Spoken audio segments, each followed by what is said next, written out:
నేను నీ జనమే నా జనం, నీ దేవుడే నా దేవుడు. ఎవరు? రూతు నయోమితో వచ్చింది. నేను నీతోటే వస్తానంట.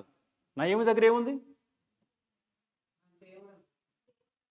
దేవుడు తప్పితే ఇంకేం లేదు అక్కడ. ఆస్తి లేదు, కుటుంబం లేదు, ఇంకేమీ లేదు. నయోమి దగ్గర ఉన్నది దేవుడు. నీ దేవుడు నీకు తోడుగా ఉన్నాడన్న సంగతి మాకు వినపడింది.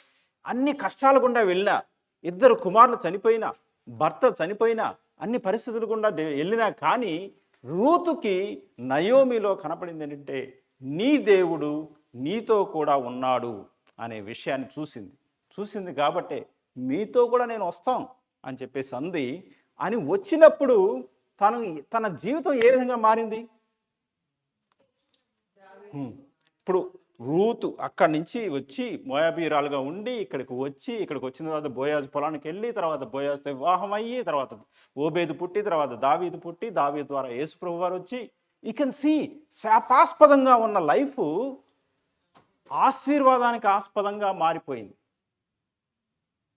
దేవుని దగ్గరికి మనం వచ్చినప్పుడు దీంట్లో మనం గమనించాల్సింది ఏంటి అంటే నయోమి మీద దేవుని ఉగ్రత ఎంత వచ్చినా కానీ దేవుడి సన్నిధి నయోమిని విడిచిపెట్టల. మనకు విశ్వాస జీవితంలో చాలాసార్లు మనకు ఏమనిపిస్తుంది అంటే ఐఎమ్ ఎ గాన్ కేస్.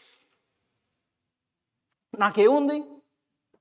నాకు ఫ్యామిలీ ఉందా, సక్సెస్ ఉందా, ప్రాపర్టీస్ ఉన్నాయా, లేకపోతే జాబ్ ఉందా, కెరియర్ సక్సెస్ ఉందా, what is there in me?